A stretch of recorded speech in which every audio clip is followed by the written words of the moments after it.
Hi guys, I'm physiotherapist Memuna Javed. Hi guys, this is physiotherapist Danish Atiq and we are Physio Guys. Welcome to our YouTube channel. So guys, आज की video में बात करेंगे एक rather confusing topic के बारे में जो है icing versus heating. For example जब आप गिर जाते हैं और आपको चोट लगती है, आपको समझ नहीं आती कि आपने उस वक्त करना क्या है, तो वो अब हम आपको बताएंगे कि आपने आइसिंग करनी है या हीटिंग करनी है।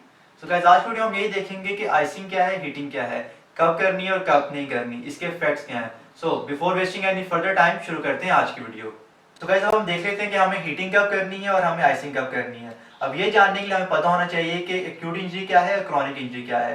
एक्यूट इंजरी की बात करें तो फॉर एग्जांपल आप गिरे, आपको चोट लगी। अब इस आपको चोट लगे ऑलमोस्ट 2 दिन से लेकर 4 दिन का टाइम हो चुका है। अब इस 2 दिन से 4 दिन का जो टाइम पीरियड है उस टाइम पे जो इंजरी होगी उसको हम कहेंगे कि एक्यूट इंजरी है।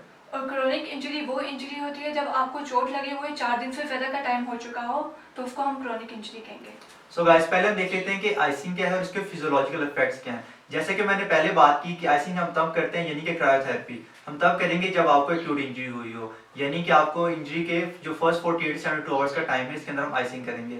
अब आइसिंग करने का जो हमारा मेन मकसद है वो ये है कि हम स्वेलिंग और एडिमा को जितना मिनिमाइज कर सकें, और उसके अलावा आइसिंग की वजह से होगा ये जो आपको लोकलाइज एरिया होता है वो नम हो जाता है। जब आपका लोकलाइज एरिया नम हो गया, वहाँ पे लोकलाइज नमनेस आ जाएगी तो जो पेन है वो कम हो जाएगी। अब आइसिंग करने की वजह से होगा ये कि जो लोकलाइज वहाँ पे वेजोकंस्ट्रिक्शन होगी, वेजोकंस्ट्रिक्शन होने की वजह से वहाँ पे जो ब्लड का फ्लो है वो कम होगा।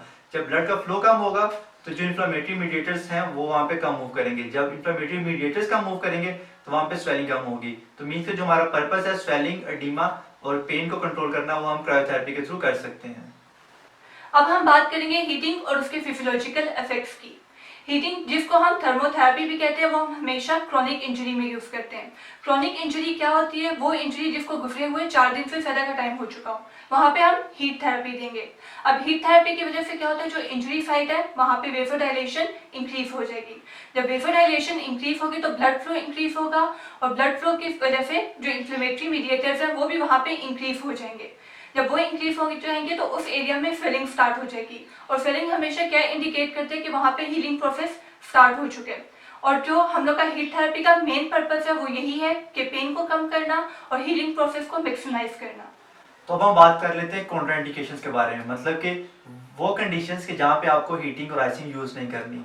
अब जो सबसे मेजर कंडीशन है वो ये है कि अगर आपको न्यूरोलॉजिकल कंडीशन चल रही है, मीन्स के जो आपकी सेंसेशन है वो ठीक नहीं है, मीन्स कि आपको ये सेंस नहीं होता कि हीटिंग ज़्यादा है या आइसिंग ज़्यादा है, तो इस कंडीशन में आप यूज़ नहीं करेंगे। जैसे कि जो स्ट्रोक के पेशेंट होते हैं जिनकी सेंसेशन या तो होती नहीं या बहुत वीक होती हैं। उसके अलावा अगर तो आपकी ओपन इंजरी है, मीन्स कि आपकी जो साइट ऑफ इंजरी वहाँ पे ब्लीडिंग हो रही हो, तो इस कंडीशन में भी हम हीटिंग या आइसिंग को यूज़ नहीं करते। सो गाइस, ये थी हमारी आज की वीडियो जिसमें हमने आइसिंग और हीटिंग के बारे में बात की। आई होप आपको हमारी ये वीडियो अच्छी लगी होगी। सो गाइस, मजीद वीडियोस के लिए हमारे चैनल को सब्सक्राइब, लाइक और शेयर करना मत भूलिएगा। फिर हाजिर होंगे एक नए वीडियो के साथ, एक नए टॉपिक के साथ। तब तक के लिए खुदा हाफिज।